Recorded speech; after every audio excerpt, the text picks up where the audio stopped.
You know, we all love holidays. We all love to take time away from work and the normal activities to just enjoy a day off, maybe get together with family, any number of things that we traditionally do to celebrate. And this weekend is another one of those holidays. We get for many of us, a 3-day weekend, Memorial Day. And for some, it is just an opportunity to have a picnic, maybe go see a parade, do some fun things. But it is a lot more than that. We're going to be spending some time today talking about that. We're going to be spending some time today hearing from someone whose personal story, their life story, has a lot more to do with what we normally consider Memorial Day to truly be about. So put on the brakes, grab a cup of coffee, and join the conversation because it's time for Coffee Breaks with Steve.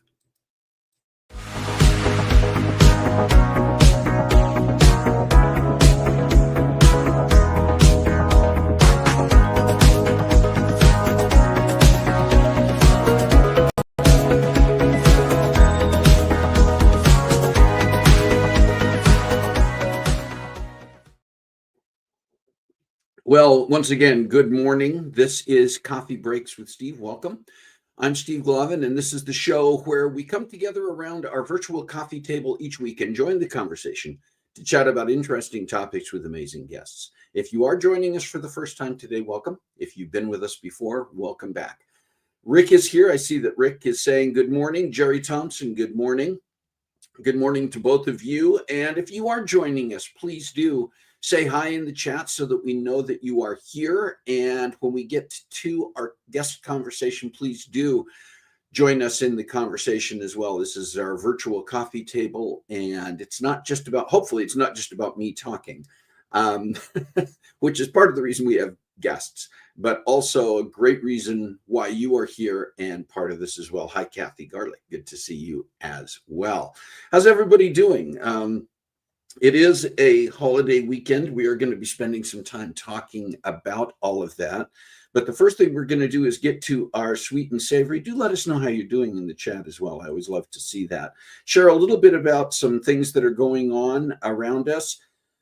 And I want to share, last weekend we were in the Portland area, and I mentioned during last week's show that we were in town in order to participate in a celebration, 50th anniversary celebration for a church that was our home church for 27 years and that we were very active in. Now, I was on staff there for the last 7 of the years that we were there. And the reason that we left there was not because we had any issues with the church, because we moved to California, a long commute on Sunday mornings.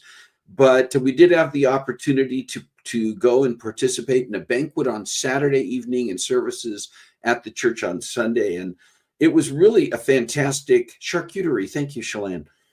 It really was a fantastic reunion in so many ways. There's just a few pictures. And on Saturday evening at the banquet, we had the opportunity to catch up with a lot of friends, a lot of wonderful people. We've been married for 45, coming up on 45 years.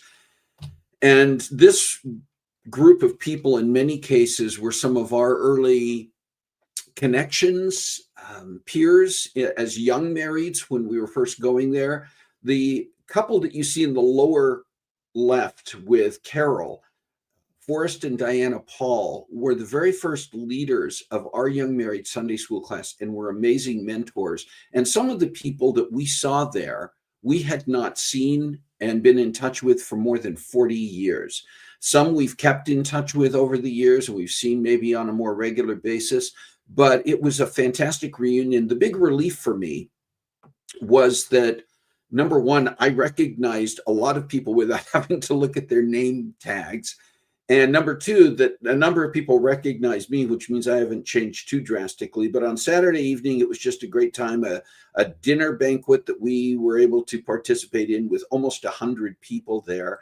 And then on Sunday, we attended both of the services, both of the church services, and had the opportunity to catch up with some people again that we hadn't had a chance to see or meet. And as you'll see in that center picture, there were even some family there.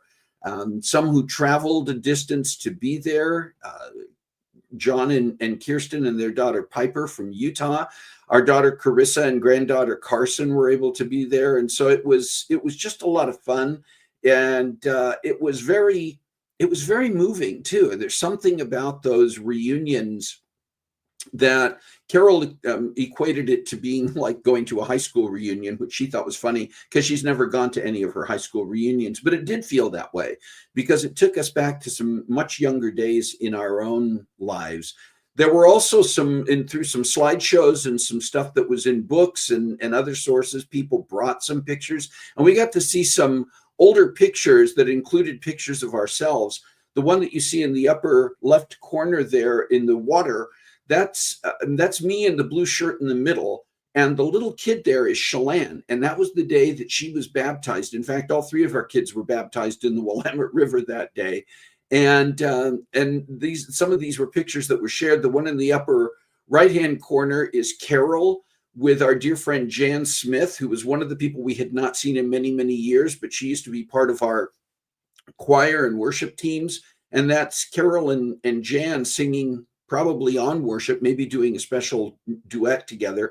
And then in the lower left, you see me with a bunch of little kids. That's me with that young looking guy with the mustache. When Carol and I, the beginning of our time at what was then Grace Community Church, now Horizon Community Church, we were asked to lead a children's choir. And that's a picture in those early days of me with kids who were in that children's choir.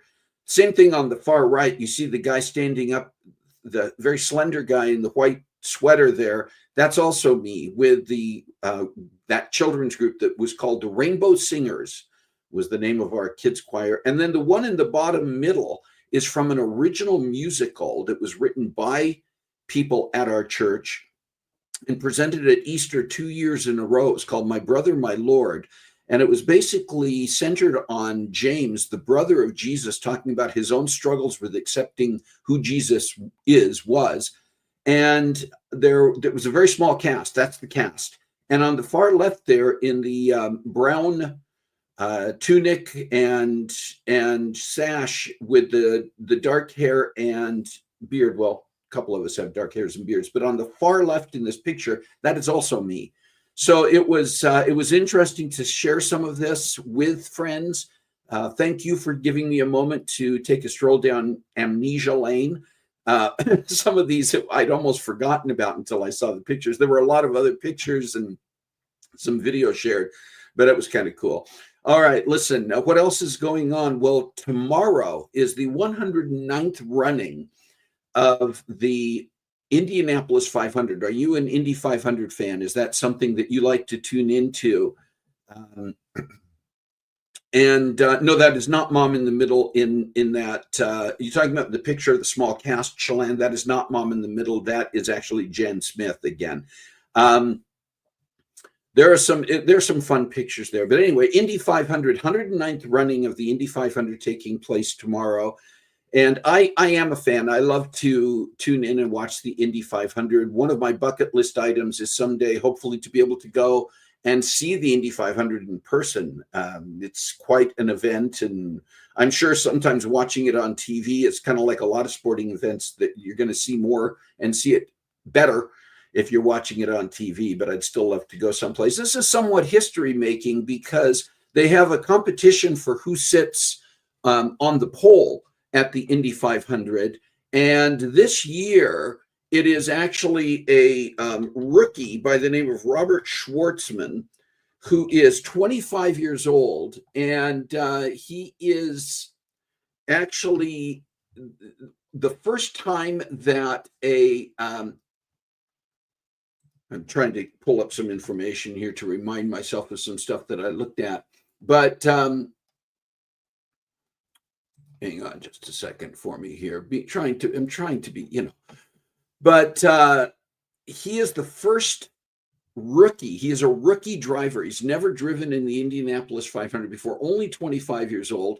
And he is the first rookie driver since 1983 to sit on the pole. He's also, when I was doing some background research, I think the second youngest ever to sit on be the poles. Pole sitter means they had the best qualifying time. They have prime position in the front row to start the race. Of the 33 cars, they're on next to the pole on the inside of the first row, which is the prime position to start. And that's quite an honor. And he definitely proved himself in the time trials to be able to qualify for that. You have to go back to the 1930s to find another rookie, and also 1983 to find another rookie, and the 1930s to find someone younger than him who was a pole sitter. So it could be a very interesting and exciting race tomorrow. We'll see what happens with it, but sometimes weather is a factor. Sometimes cars crashes and other things. I don't look for the crashes. I prefer a race with no crashes, but it does happen in there.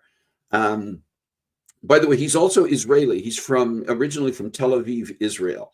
So that's also somewhat interesting. I think there have been other Israeli drivers in IndyCar racing, but not that many. You don't usually hear of Israel being represented. Anyway, more about this weekend, because Monday is Memorial Day. We talked about that as we were coming into the show today.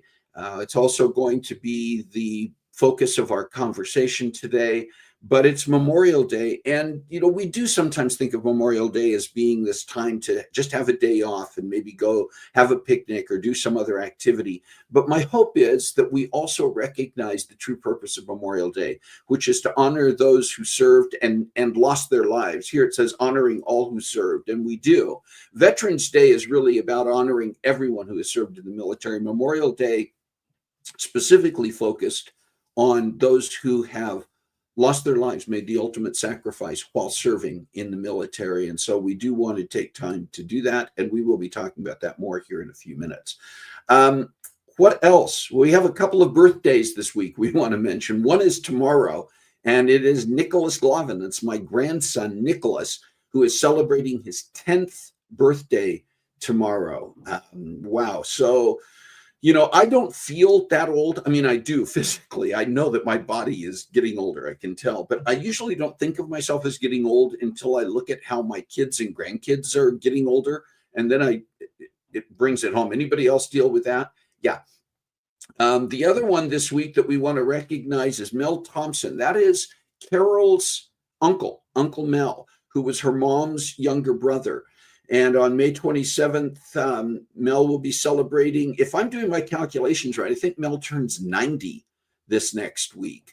And just a wonderful guy, sweet guy, and wishing the very best to Mel for his birthday coming up this week.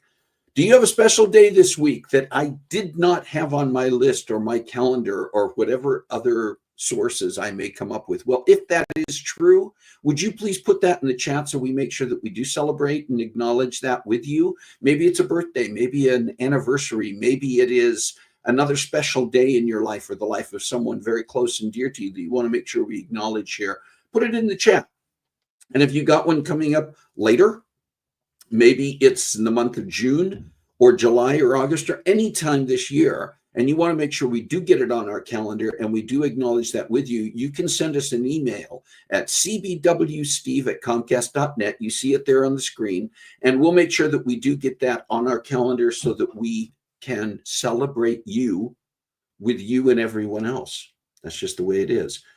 All right, listen, I want to get to our guest today. And if you were with us last week, we had a major glitch that I think has happened one other time, and we had to do some workarounds. And last week, we just we just couldn't get it to work. And that was our guest conversation video. We tested it before the show here on our studio site, and it ran perfectly. And then we got to the actual show, and it would not run to save our lives. I mean, we tried it through a couple of different browsers. We tried deleting it and reloading it. Nothing would work. We've tried to set up some backups today just in case. And if we get to that, we'll deal with it. My hope is it's going to work. But let me tell you a little bit about our guest. And this is an encore conversation, an encore presentation. Karen Pfeifer was with us last year at this time for Memorial Day to share her story. And so this is one of our best of conversations. And I want to tell you a little bit about Karen again. Karen Pfeifer is a Gold Star widow and mother of two amazing daughters, Peyton and Trinity. Her husband, PFC Christopher F. Pfeifer, was one of 6 paratroopers in the 1st Squadron, 91st Cavalry Regiment, 173rd Airborne Brigade, Task Force Sabre, who were killed while serving a deployment in Afghanistan in 2007. She uses her life experiences as a resource to help others experiencing trauma and loss, including sharing her story and serving as an advocate for veterans and their family. Karen serves on the board of trustees for the Sabre 6 Foundation. She and her daughters make their home in Montgomery, Texas. So now, hopefully, here is our conversation with Karen Pfeifer. Karen, welcome to Coffee Breaks with Steve, and thanks for joining us today. Thank you for having me. We have a story that I want you to share for this Memorial Day weekend. But before we get into you talking about your husband, Chris, I would like people to get to know who Karen Pfeifer is a little bit. So can you tell us just a little bit about what life was like growing up? I had a very rough growing up. My parents were split. I dealt with going into CPS, which is Child Protective Services. And so living kind of just feeling unwanted and just kind of all over the place and not ever feeling like secured somewhere. And that kind of went through what age in your life? Were you still dealing with all of that? Up until I met my husband, honestly, my mom decided to up and move from Texas to Nebraska. And I was about 16 at the time. And she decided that she felt that I would be better off at an alternative school than in her home. And so I got sent to an alternative school, which is actually where I ended up meeting my late husband at. So tell us, how did you meet Chris? Talk about meeting him and how the two of you first really got involved. So the alternative school is kind of like a boarding school. They have, you live there on campus, on base, and they have girls' dorms and male dorms. And so you have jobs that you have to do while you're there, like cleaning the gym or cleaning, the rec areas and so forth. And I was working in the gym at the time, and he was exercising in the gym. And so I noticed him there initially, but he also kind of hung out with the same people that I associated with as well. And so we kind of connected in that sense of, doing the same things and areas. So was it love at first sight, infatuation at first sight? How did it go from just meeting each other to where you became serious with each other? How long did that take? Was it pretty quick? No, it took a little bit. I think we were both kind of, not sure. We were young, just kind of hanging out. I mean, we were flirting a little bit. Probably a couple of weeks before he asked me out, a group of us decided to go hiking, and we all went hiking, and he was there. And so he pulled me aside after climbing up a huge mountain hill and asked me if I'd be interested in dating him. And I mean, from there on, it was, that's pretty much what it wrote. Now, due to life's circumstances, being young and dumb sometimes, we broke up for a little while. But we got back together and we got married. And then he joined the military. So how old were you when you got married? We were 19. And then did he immediately join? Yes, that was right. So while we were dating, about a couple years we were dating, and he discussed that he had wanted to go into the military. His brother was in the military, in the Army as well. So he felt that that would be a good way for him to support a family and grow, and be able to help his community. And so he decided to do that. I support him, and we got married before he signed up. And as soon as he went off to basic training, he was there for like 6 months right after getting married. Wow. And then at what point after that did he first get his orders to deploy overseas? So he was in basic training for about 6 months. Before he got out of basic training, I had his orders already in hand, which is kind of unheard of, but we were going to Germany.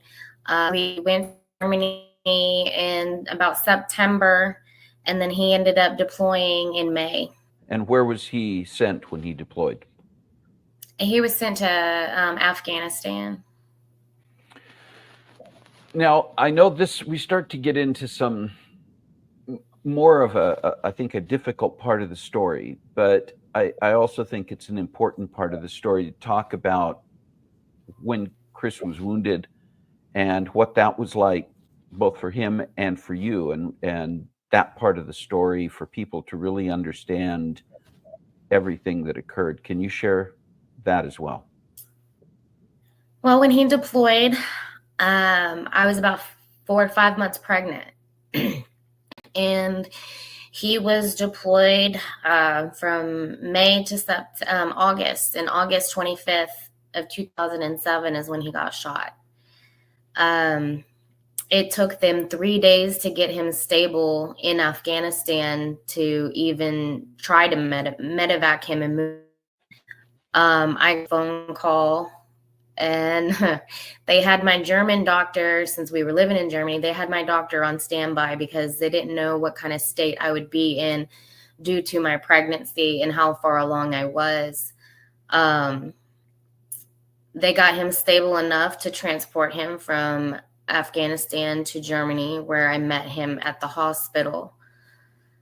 He wasn't really coherent, even though he kind of knew that I was there, I feel, but have what it takes to take care of his needs due to his injuries being as severe as they were. The bullet had traveled down and had hit his liver, kidneys, lung, and his spinal cord. So he was going to be paralyzed from the mid-waist down. And he also had nicked his bowel as well. So they couldn't take care of him in Schweinfurt, Germany. And the next flight out was to San Antonio, Texas. Being as far along as I was pregnant, 34 weeks, about 30 weeks pregnant, the Air Force cutoff time is 35 weeks, give or take. And so they almost did not allow me to be on the medevac plane with him during all of that. But you were able to fly back to the States with him. And yes. And then you were in San Antonio at that point? Yes, we were in San Antonio at Brooke Army Medical Center. And at this point, you were about 34 weeks pregnant. By the time you arrived, getting close to 35 weeks pregnant. What happened with Chris in San Antonio? He was able to talk to me and joke with me. We actually had a really good, interactions with each other while he was still there. He was able to feel my stomach and talk about it and see how big I had gotten. We all love to hear that, but he was excited about it. The 173rd threw me a baby shower, and Chris was able to see the clothes, and there's a pair of boots that he was actually playing with that Peyton, our daughter, ended up being able to get. So he got to have some of those little experiences. He did not understand why I could not deliver at the hospital which he was at. I would have to go to a different one due to they didn't have the delivery there. But his wounds and his vitals and his health was not getting any better. They were trying to do a lot of, treatments and stuff, but he had an E. coli infection that was spreading through his body. And due to that, he started hallucinating, and it would scare him really bad at the end.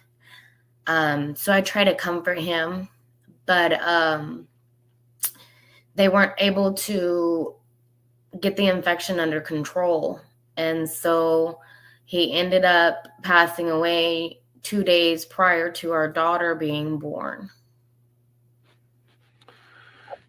Karen, at that point, you are now dealing with your husband's death. You're dealing with the imminent arrival of your daughter, and a funeral's being planned. What did you have to do with all of that going on? Do it. Take care of it. I didn't feel like I had a choice. Yes, I had Chris's family around me, but me being me and not having, family growing up, it's like, it's my responsibility. It was my husband. So I dealt with bunches as they came. As soon as Chris passed away and they called it, which was in the afternoon, they took me over to the baby doctor to make sure that everything was okay due to my emotional state at the time. And so you just prepare for what's next. And the next step was inducing me so I could have our daughter the next day, because I had to plan a funeral and I had to attend. I had to attend a funeral. And so I had to be there, and he never got to meet our daughter. So I wanted her to be there, in a sense, to have that connection that she, possibly could with him. So I was, in a sense, I had to be induced the next day so we could travel due to not being able to travel pregnant on airplanes. So I got induced. I had her the next day. And then we drove. We drove from Texas to Nebraska. And during that time, I planned his funeral and took care of our baby as we were driving down the interstate. I took care of our newborn baby. What was life like for you in the aftermath of all of that? I like to call it the widow fog, personally, because a lot of it I really don't remember. You just kind of go on autopilot and you just kind of do what you got to do. My sister-in-law, Chris's sister, Nikki, was there, thankfully. As stubborn as I can be, she was a little stubborner sometimes. And so, I'm sitting there and trying to take care of everything because I feel like it's all on my shoulders, and trying to take care of now newborn daughter Peyton. I had to be forced to take it easy. My body was not recuperating necessarily like it should. I had some health issues with my C-section, having issues and having to go to the doctor and deal with that. I didn't really know where I belonged. I didn't know where I should go. We lived in Germany, so all of our stuff was in Germany. So I had to figure out where I belonged and where I was going and how I was going to get our stuff from Germany. I was lost. And you were lost. And was there what help was available to you? What support was available to you during that time? At that time, honestly, I didn't feel like there was much help. Now there's a lot of foundations, yes, but they were kind of, in a sense, starting around that time frame of 2007. So I was pretty isolated and alone, where other people just didn't understand. I was 22 years old with a newborn baby, and I was also a widow. Like, most people just can't comprehend that. Right. I think it's also important. You talked a little bit about meeting Chris at school. You talked about, his joining the Army. What are just some things about Chris Pfeifer that you think people should just know about the person? Because I think sometimes, Karen, we get stuck with the story about what happened to him in Afghanistan, and we miss the opportunity to learn some of the things that drew you to him. What was it about Chris that made him special? He had that hard exterior, like, a manly man, I guess, in a sense to say. But he was a country boy as well. He loved fishing. He loved hunting. He would help anybody that needed his help. Uh, he fought on the fire team at school, so he would go around and fight fires. He could play the drums by just listening to the music because he couldn't read sheet music. So he would go into his drum area and put music on at like 2, 3 o'clock in the morning on a weekend when he couldn't sleep. And he would sit there and play the drums extremely loud, but his music teacher lived across the street. So the next day, or when he'd go to school, the music teacher would be like, yeah, I heard you playing, wee hours of the morning. He loved life. He loved helping people and being there for people. And he didn't really ask for help necessarily. He just kept doing what he needed to do. Eventually, and we're jumping ahead, I know, a bit here, but there's an organization that viewers of this show may be familiar with because we have featured Chris Calenda, we have featured Saber 6, but your husband, Chris, was a part of that 191 Cavalry of the 173rd Airborne under the command of Chris Calenda, and you were contacted and started to get involved. Can you share a little bit about that? So after losing my husband and, trying to figure out life, years later, I was still struggling. I've gotten connected with a few different organizations that really helped me kind of find my backbone and find me and, work on changing my life. And so when I was feeling kind of at another low point of selling houses and living in a camper at the time with my girls, it was the summer, so we made it fun.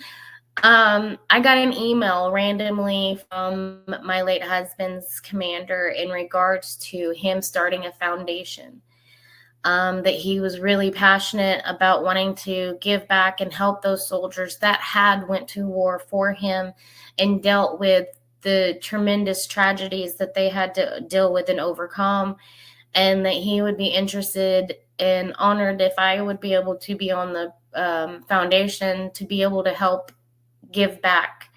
And that was a huge turning point in a positive direction for me. And getting involved with Saber 6, what have you experienced as a member of that advisory board, as an active participant in some of the activities and events that Saber 6 has begun to put on over the last couple of years? Well, when Chris and I had went to Germany and become a part of the Saber 6 with his unit, we became a huge family. Honestly, probably about the first time that Chris and I both felt really honestly accepted and as a unit with a family. And so when my late husband passed away, the guys were still in the fight and life goes on, but I felt, they were my family and I had disconnected because of life. And being a part of the Saber 6 Foundation, I feel like has brought back my family. And so being able to help them overcome some struggles and overcome different things that they have struggled with, it's amazing to see the transition, because I've been there on a lot of points, and seeing the happiness and the sparkle that comes back to these guys after dealing with whatever issues they may be dealing with, and hearing their stories, that it's a family, it's connection, you have your community back. It gives me a sense of power, a sense of feeling amazed. I don't know how to put it, just on top of the world, to be able to help my husband's brothers in arms, because he was passionate about that tremendously. And, I've had an opportunity to attend a couple of Saber Six events in the last year that you have been at as well, Karen. And I've seen a couple of things happen. One, as you've just been talking about, you've been able to give back. I have seen you speak into the lives of some of these veterans and their family members. And I know you have shared stories about some of the outreach beyond the immediate family. But you have also, the other thing that I've observed is that you have really been embraced by these brothers. You really have become a sister to all of them. They love you. And it has to have also given back to you in a lot of ways to know that you are still surrounded by people who care about you and care for you and your girls. Tremendously. So, because we were young and married, I did get to hang out with them and do barbecues and football, family stuff. And after my husband passed away, a lot of the guys still kept in contact. And so for me and my daughter, Peyton, and also my daughter, Trinity, now as well, they're her uncles. They've taken her hunting. They've went to her birthday parties. They come and they, always call and connect. And it's just made a huge impact on us feeling like we belong again, and we have that family, regardless of what may be going on. They're always there. I know Christmas, a few other times I've spent on the phone with a few of the veterans due to whatever issues for like 3 or 4 hours on Christmas. It doesn't matter. And I know I've been on the phone because I've been upset. And when you have that support system, it doesn't matter when it is. You're there to help in any way you can. You mentioned that there have been other organizations and services that helped you, but you have also now begun to get involved not only with Saber Six, but in other ways. Can you talk about some of the things that you have been doing and that you are doing right now and plan on doing in the future to continue your outreach? Well, thankfully, because of the Saber Six, I've been able to get connected with the right individuals that have really helped me open my eyes up to the possibilities, what I do have to offer to people due to my experiences. I did date a veteran for quite a few years, which is my youngest daughter's dad. So I have experiences of, sadly, the concept of losing a husband, but also dealing with veteran situations as well. So from my experiences and the amazing support that I've been able to have, I've realized that my story and what I have to say is very important to get out there and to talk about. And so being able to create something for myself of helping others and telling my story and letting people know that there are people that truthfully, honestly do care. You just have to be able to fight once, and you can succeed beyond measure. One of the things that you are beginning to do now is find additional forums, public forums, to share your story, and I'm appreciative that you're utilizing this as one of them. But what are your goals? What would you like to be doing? Where would you like to be taking your story in the future? There's a lot of different avenues. I grew up in a home with domestic violence. I've dealt with it myself as well. So being able to help people that have dealt with that, people that perhaps just need some encouraging. And so being a positive light for others, possibly, perhaps maybe going in front of Congress as well to, try to make a big change in different areas that can help multiple people in a lot of ways. Karen Pfeifer, thank you so much for taking the time to join us on Coffee Breaks on this Memorial Day weekend. God bless you. Wish you the very best to you and your girls. And thank you so much. I appreciate it.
Yep. Have my Kleenex here. It That's a very moving and emotional conversation. We oftentimes on coffee breaks try to keep it upbeat and lighthearted. And I don't like to get into controversial, contentious issues. That's not this. This is important. And hopefully, a conversation like this with someone like Karen Pfeifer is a fantastic reminder of what Memorial Day is really about. May we never forget, may we never stop honoring those whose sacrifice has made our lives and our freedoms possible. So, yeah, very, very important. Let me share a little bit as we come off of that, and we're at the end of our time here today. Once again, a very special thank you to Karen Pfeifer for that conversation in the first place. She finds it very important to share her story. Doesn't mean it's ever gets any easier. But thank you, Karen, for allowing us to do that in the first place and permitting us to share it again. Very, very important message. And Karen, you do a great job of sharing your story. Here's what's coming up on Coffee Breaks.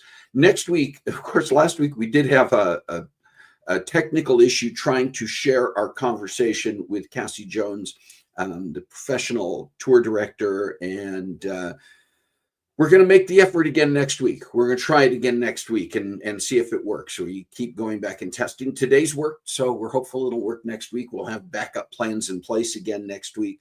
But I really want you to hear Cassie's story, and hopefully that will excite you and encourage you about doing some travel of your own.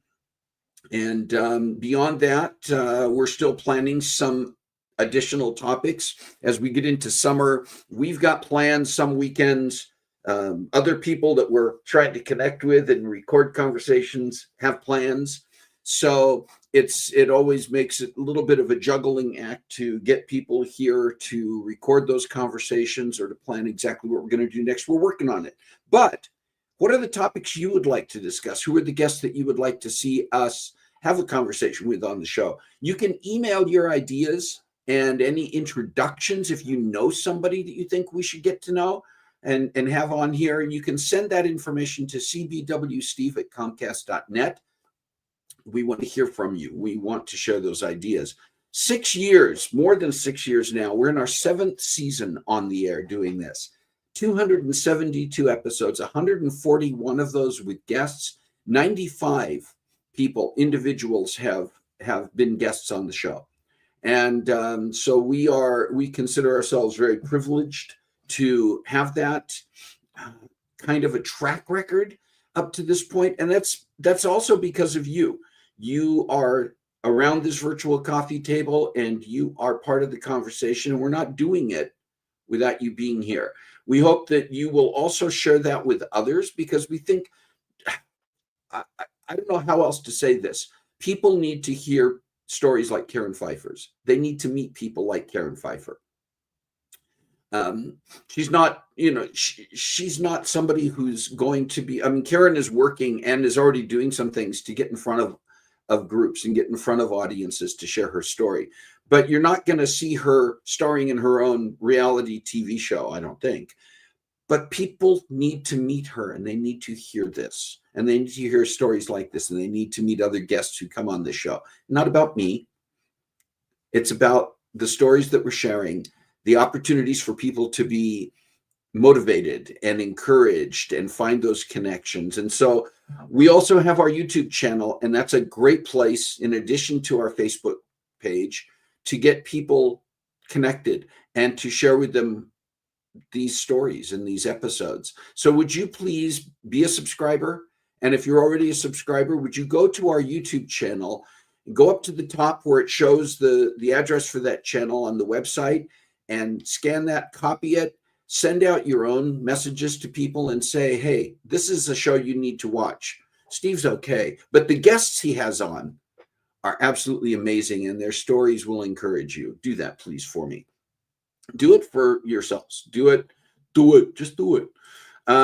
Listen, thank you once again. We're a little bit past time. You're always very patient and accommodating with that. And again, sometimes it's a matter of some things are more important than getting done a few minutes early. So thank you for being here once again. Thank you to Karen Pfeiffer.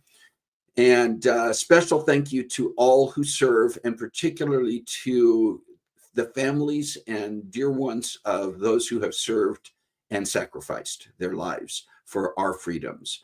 And let's look at Memorial Day. It doesn't mean you can't have fun on Memorial Day, but let's remember to also take some time to acknowledge the true purpose for that day and honor those who that day is about.